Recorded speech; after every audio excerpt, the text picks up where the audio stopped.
So today we're working on a 99 Legacy Brighton. It's a 2.2 phase 2 motor.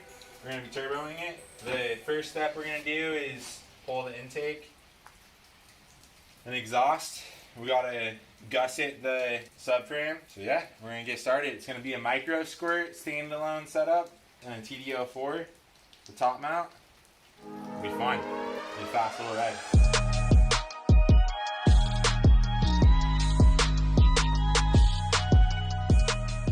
Alright, so we got all the intake off. Now we're mocking up the new intercooler. And we're going to have to get rid of this. We're just going to cut that, right?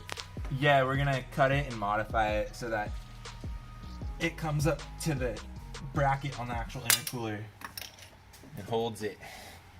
So now if you come over here, so we're going to make the brackets come up and mount to here, so this is hard mounted.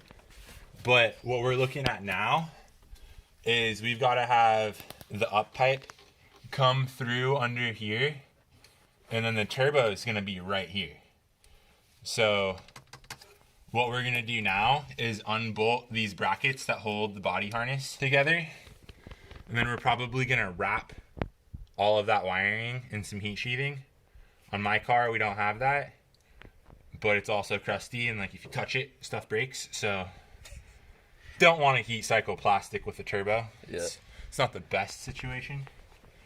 So we'll try not to do that here. But I unplugged the O2. Now I think there's another O2 we need to unplug downstream.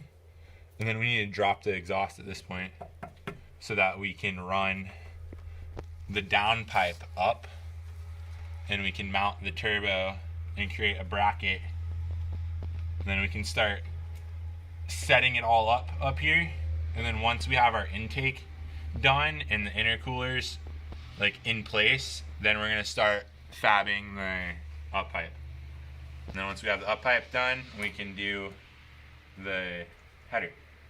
Alright. Fun stuff. Yeah.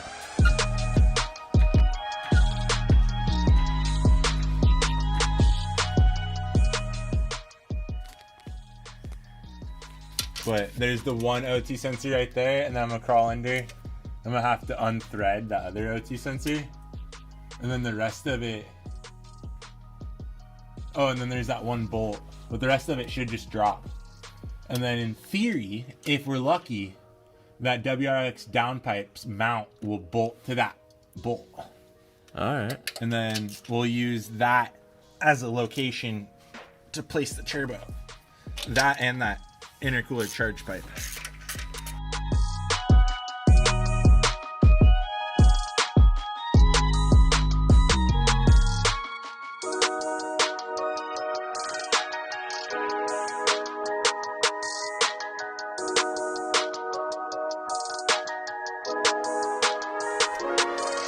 We've got the turbo mounted. We're using a WRX downpipe. So I'm at a crossroads where I either cut this downpipe right here and take like a 2-inch section out so that we bring the turbo back. It doesn't hit the firewall and we're colliding with the fuel rail. I'm gonna have to take the fuel rail off and then move this mount and then bend, starting here, and bend it back as far as we can get it.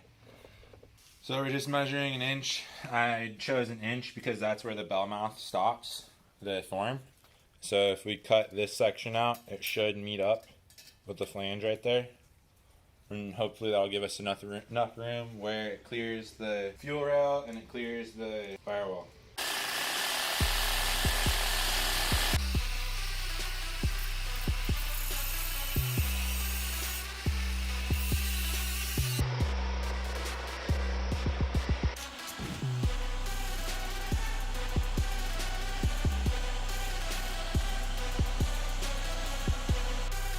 We got rid of the stock Forester white pipe, this guy, in favor of the WRX aftermarket silicone white pipe. And then we cut the bell mouth, and it was one of those ones that actually fits into the flange. So the flange is on there like that, and it's this downpipe is bolted to the stock mount position. And then if you get this guy in there, it's gonna mate into the white pipe. And then if you look, the distance between the compressor housing and the transmission is pretty close. So we're gonna make a bracket off of this motor mount where you can't quite see it, but the motor mount that's right behind right here, and that's gonna go off into the flange of the up pipe so that the turbo will be hard mounted to the bell housing bolts. So we're gonna have to have the pipe come down and around and then join up with this one, probably with the tubing notcher, and then go up. Okay. Which will be interesting. We're most likely gonna be grinding this down, this notch. Yeah. So that we can just, I might ovalize the pipe, but it'd be nice not to have to cut this subframe. That would be my preferable way of doing it. There we go. Yeah, so we got this 2-inch 90 coming off the flange. And then I'm gonna pie cut it so that it flows over here. And then we're gonna dodge this bad boy and try and make it so that we can replace it without dropping the header. And then we're gonna go around, merge into this, and then most likely we're gonna cut the subframe or notch it, like remove a piece and then put a flat piece in.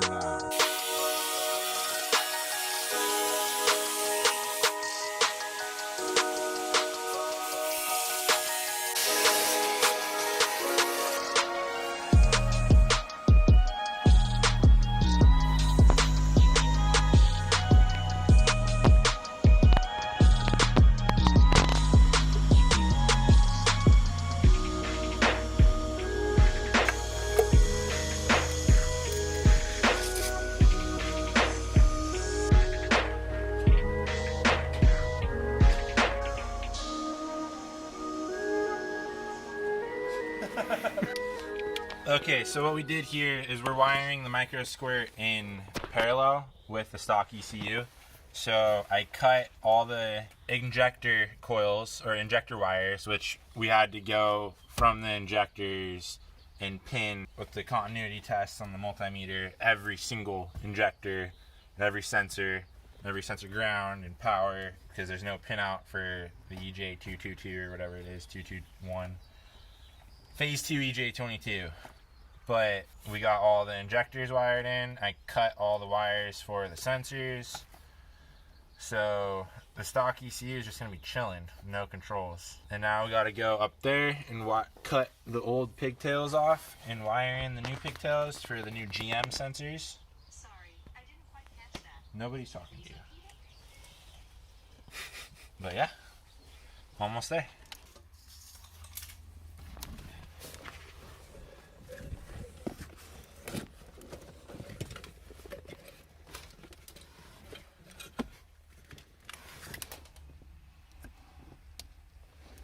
Yeah, I've unplugged the injectors and the coils, or the coil, so that we don't give it 12 volts, and then everything turns on and burns the coils.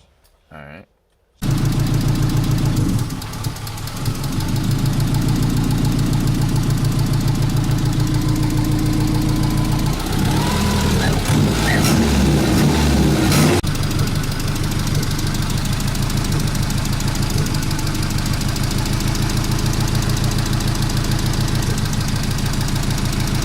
A few moments later.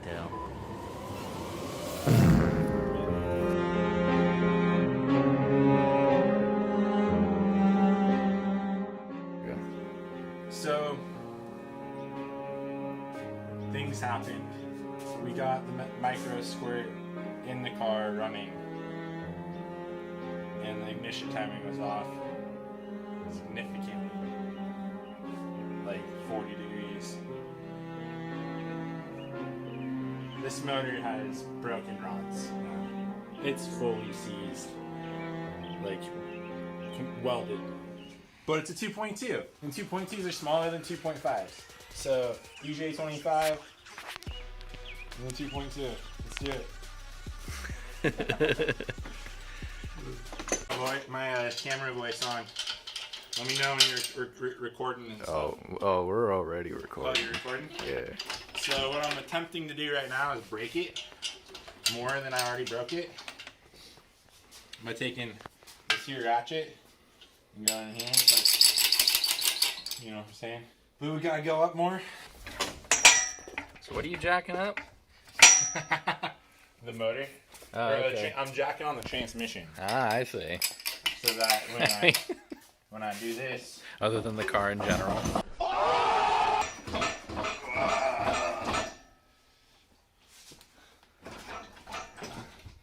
Oh. Oh, wait, hold on. Hold on there, buddy. Don't get too excited now.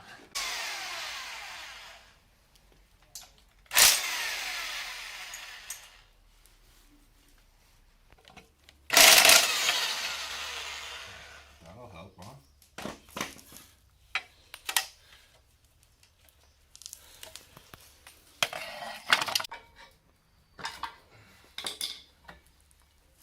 It's a heavy one. Yes, it is. Yes, it is. Wow, that's a heavy one. Hurts my fingers when I crush them.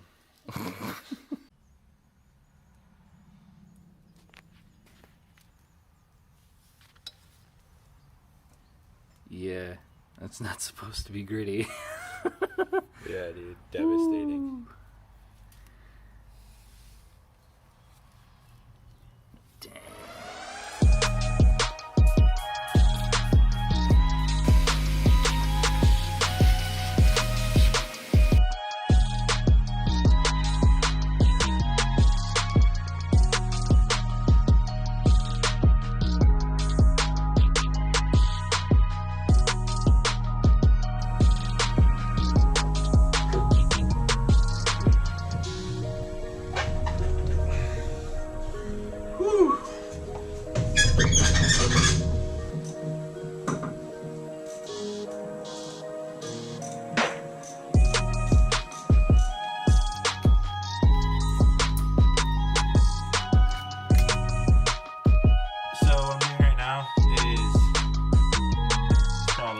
Ass backwards, but we're hooking up the ignition coil back to the stock ECU because I don't know the settings for this thing and it seems to not be accurate.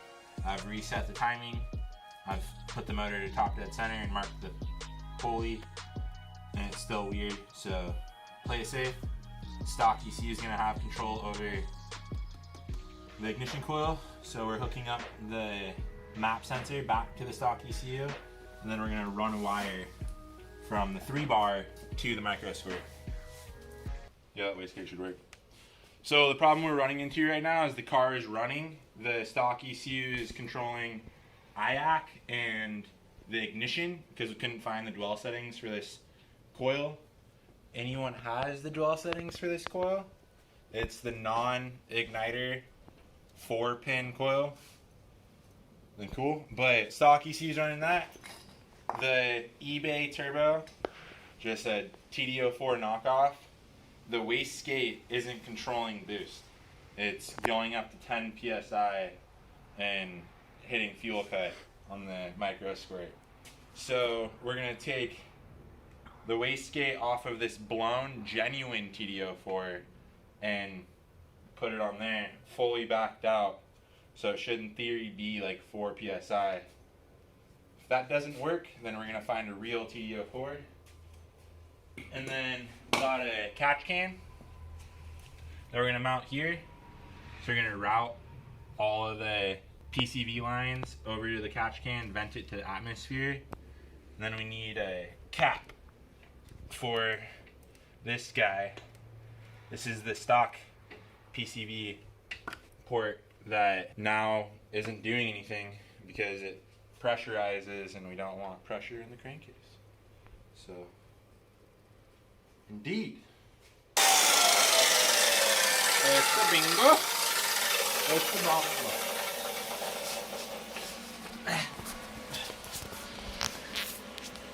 go like that, and then you go like that, and then you go like shabonga. Shabonga, shabingo, shabonga.